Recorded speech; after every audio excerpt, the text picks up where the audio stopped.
What's going on, Zelda fans?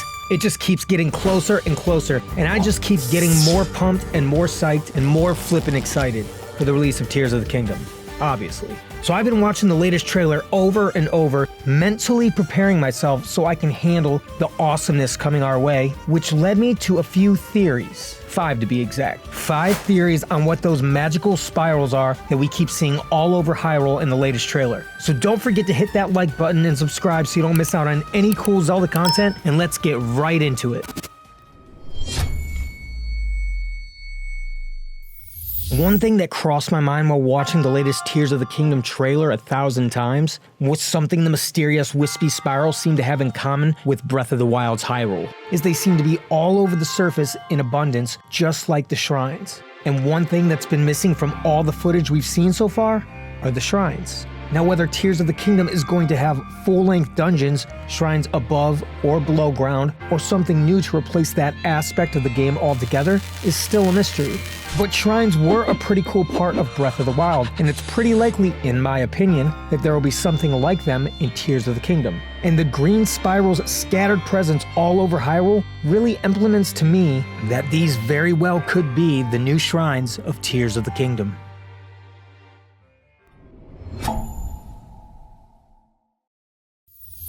An ongoing theory that I've hoped is true for a while is that there will be an underground world underneath Hyrule, giving us much more new territory to explore.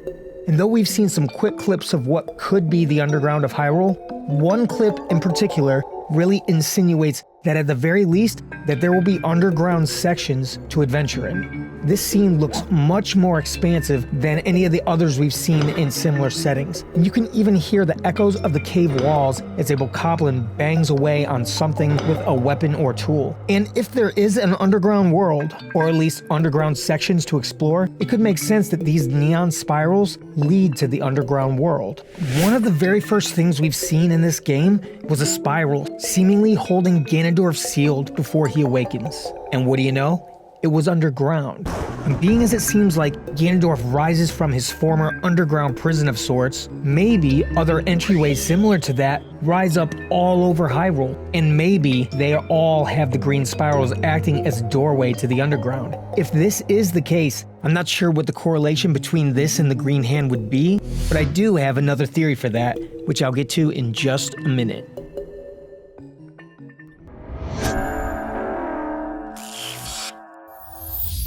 Well, this one is a little out there, but I think this idea does have some merit.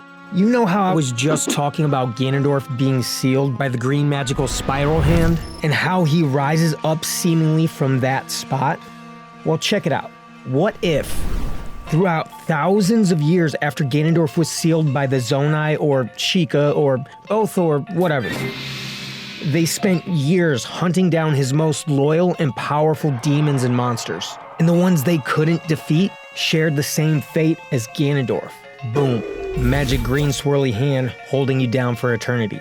What if the rise of Ganondorf is slowly awakening these, let's call them boss level monsters, and they are guarding, I don't know, something Link needs. Could be an item, weapon, information. Hell, it could be one of the Tears of the Kingdom. And Link will have to enter and fight these abominations before they are set loose on Hyrule. I just thought, why not look at the only spiral that we've really seen and its purpose, and apply it to the others?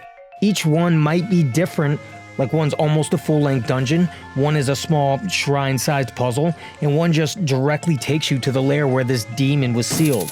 Kind of a long shot, but at the same time, this would be a really dope concept.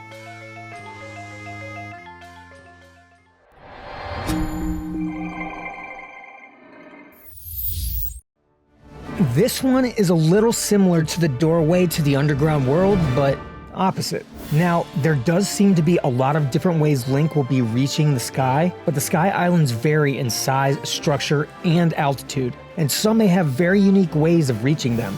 But it is possible that the main way to travel between Hyrule's surface and the Sky Realm will be these green spirals, possibly acting as portals. They definitely resemble something that looks like a portal, and in one of the past trailers when you see Link phasing through the bottom of a piece of island in the sky, he is using his enhanced hand, it seems. Maybe these green spirals can teleport Link into the sky using his arm, because the original hand does seem to correlate with the first green spiral we see holding down Ganondorf, and it seems like a fair connection to make. And there are also rings found in the sky in the newest trailer that seem to match the structures within the green spirals, which definitely seems like it could be more evidence to support this theory, and seems like even if that's not what it is, it could easily correlate with it in some sort of significant way. And this could very well not just operate as a gateway to the sky, but could possibly be a way to fast travel across Hyrule. Part of the beauty of Breath of the Wild was how vast its version of Hyrule is. Traversing the very big landscape was definitely part of the experience, but eventually,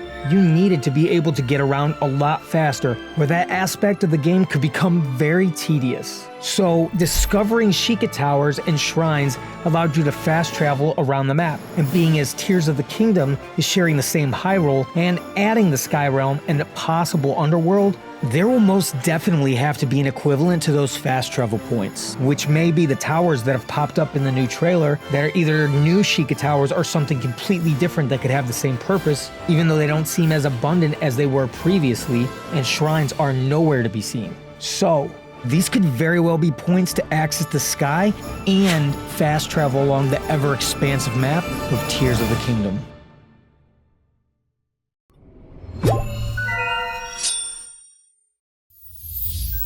One of the new aspects that's super exciting about Tears of the Kingdom is Link's new magically enhanced arm, which through the few trailers we have seen, we can piece together the connection with the green swirly spiral and possibly even this guy.